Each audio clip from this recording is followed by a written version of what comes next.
who's a minor character with screen time and good character development? You are. You are. No, but in all seriousness, it's so great that Toei Animation is actually realizing that there's more characters in the show besides Sailor Moon. Sailor Venus has always been one of my favorite characters. In fact, she is my favorite character now. So this episode was fantastic for me. With personal bias out of the way, though, let's get started with the review.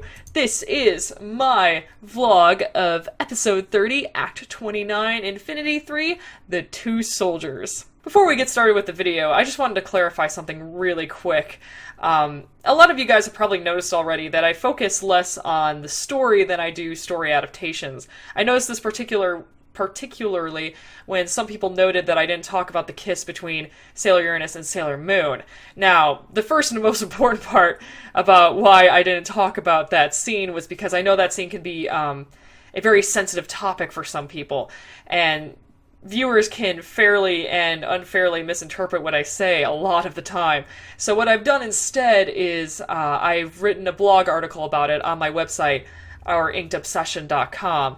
It's an article titled Let's Talk About That Kiss. So if you want, you can read my thoughts there. The second part is that I care more about story adaptation than I do about story in Sailor Moon Crystal. I'm a huge manga fan. Absolutely huge fan of the manga. I have read it at least a dozen times, so nothing in Sailor Moon Crystal story-wise really surprises me. So I won't even talk about like some of the most obvious things in these reviews, like, I don't know, Chibiusa being able to hear Haruka over the roar of a helicopter. Instead, I might talk about minor things, like the fact that now the students have glow sticks at the concert where they didn't have that in the original manga. If you are more interested in the story, or if you want to see another reviewer's take with more emphasis on story, I highly, highly recommend YouTubers Evan McIsaac and Sailor Eiji Tortilla. Forgive me if I said that name wrong. Both of those guys do really excellent Sailor Moon Crystal reviews. I particularly like Miss Tortilla's reviews. They are very, very funny. And they always make me laugh. So I highly recommend, if you like my reviews, go check theirs out as well, because theirs can be very, very informative. With that out of the way, let us get to the good. First off, they addressed the dream sequence as a group. Oh my gosh, the Inner Soldiers actually talked about the shared dream they had. That was really... that was a super, super smart adaptation by Toei. That was really cool. In the manga, I didn't even notice that before, but, they all have the same dream, and then they don't talk about it. You think at least one of them would have brought it up, like, hey, I had this really freaky dream about the end of the world. And then, Jupiter would be like, oh, no way, so did I, that would just make sense logically. And here, they actually talk about it. That was really cool. There's no sense that they wouldn't talk about it. Another minor good point, I love Hotaru's hair. We got to see a little bit more of Hotaru in this episode, and, for some reason the animator's just, her hair is just on point. Now, when I say this, I don't want to diss the original anime and manga, but Hotaru's hair hasn't aged. It just kind of, I don't know, it just doesn't look very good by modern anime standards. So they've kind of updated it by making it a tiny bit shorter and kind of, I don't know what you'd call that, but it's shorter in the back, and then it's slightly longer in the front. It looks updated, looks modern, and I really, really appreciate that change. Another awesome point is Venus just... Oh, she rocked this episode. I love Venus. She's a really fantastic character. She's always hyper. She's always great. And, it was something, I really missed Venus's bombastic personality in the first two seasons of Sailor Moon Crystal. So I'm so glad we're seeing it now. She got to turn into a guy. She used her compact from her Sailor V days to turn into a guy. Now, you might be thinking to yourself, CJ, you just mentioned earlier in this review that you wouldn't get all that excited about things that you already knew were coming. Well, here's the thing, right?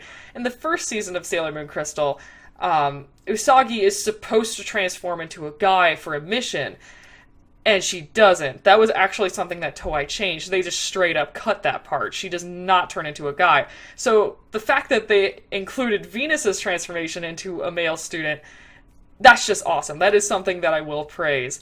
It's something that we should expect them to do, but, at the same time, it's something that I was very, very excited for. And finally, the speeches are starting to make sense. Toei Animation had Venus bust in the door, run up, do her thing, and then do her speech directly to Mimette. It made perfect sense, Again, once again, I laughed at the, I will punish you with love line, that's just, it is so a Venus thing to say. It's really funny.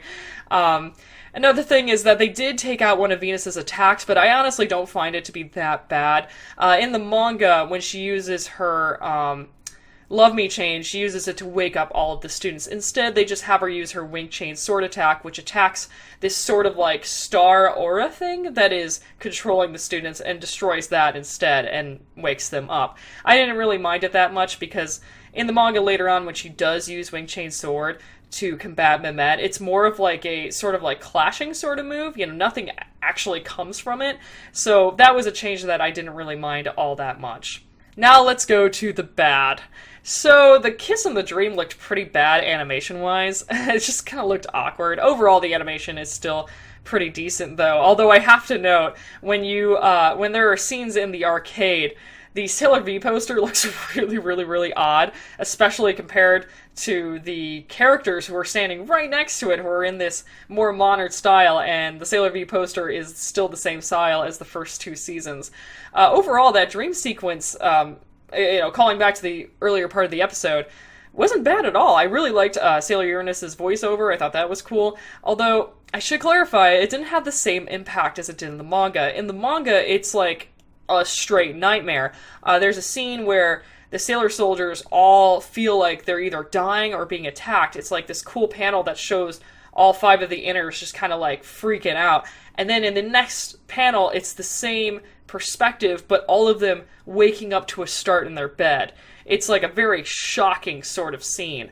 And this scene didn't really pull it off as well. You get Usagi who's like, that was spooky, that's like it, and Hotaru just kind of like wakes up, she's like, whatever, and Mamoru actually has a pretty good reaction, and so does Rei, but you don't get a reaction from Minako, Ami, or Makoto, so I mean, that was kind of a wasted scene, but, I'm really nitpicking here, so it's not that big of a deal.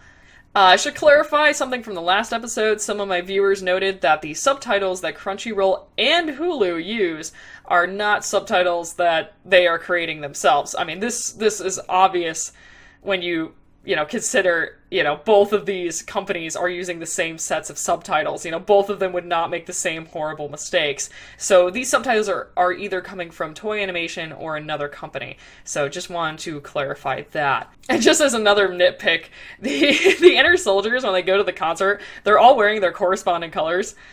I mean, I get that we're supposed to have a suspension of disbelief and nobody knows who these guys are, but if I saw them in a crowd all wearing the same colors, I would just be like, that girl looks a lot like Sailor Moon. And she and her friends are also wearing the same colors as all the Sailor Scouts. Coincidence? I think not. But anyway, that's just a nitpick. Also, another nitpick is when Usagi is closing her eyes and she's kind of imagining Michiru's violin playing. The image that shows is Usagi just kind of wide-eyed, just like, and then it immediately cuts again to Usagi closing her eyes, imagining this. It was kind of a weird editing thing. I almost wish they would have had just Usagi with her eyes closed in that image sequence too. But again, really major nitpick. On an interesting note, not really bad, it's actually Kaori Knight who summons the daemons in the original anime. It's not Mimette. Personally, I didn't mind this change at all, and I just put it here at the end as a minor note. It's interesting the changes that Toei is making to improve this anime, to make the fight more fluid. Instead of cutting to Kaori Knight and showing her summoning the daemons, instead you just have Mimette do it. That's actually a pretty good change, but it's something that I did want to note here at the end. Again, this was not a bad episode at all, and I give it a B+. I really, really enjoyed this episode, and it wasn't just because it featured my favorite character. The characters acted smart, I really liked the interesting changes that they made to the story. I really, really am enjoying the soundtrack, too. I mean, the soundtrack is just awesome. I didn't even mention how much I love the soundtrack now. Toei letting Venus transform into a guy was the big highlight for me. I really appreciated it. In fact, that's actually why I put the plus next to that B, was for that reason. It's clear that Toei is learning from its mistakes. I mean, that to me is really just the most delightful thing about watching Sailor Moon Crystal again, is seeing the constant improvements. I mean, just, gosh, I really, it's weird. I never would have expected to talk about Toei Animation in a positive light, but here we are. You know, I'm really, really enjoying this ride. So until next time, this is CJ, signing off. Hey guys, I just wanted to put a note at the end of this video. I have started a Patreon page. The reason why I started this is because I'm leaving my full-time job soon and I'm starting school again. Unfortunately, what this means is that I'm not going to have as much money to spend on the materials I need for this review channel. So if you do choose to donate to my page, that's great. If not, that's cool too. I appreciate every single one of you guys. You know, it doesn't matter if you've seen one of my videos or if you've seen all of my videos. You guys are awesome. I do this because I love you guys so much, and I love hearing your feedback. You know, I've already received messages from people, you know, telling me, you know, how much their reviews have changed their perspective on shows like Sailor Moon, or how much they're loving this series that I talked about in one of my monthly pickup videos. And, you know, it just, honestly, it brings joy to my life. So thank you guys once again. I really appreciate it. And until next time, this is CJ, signing off.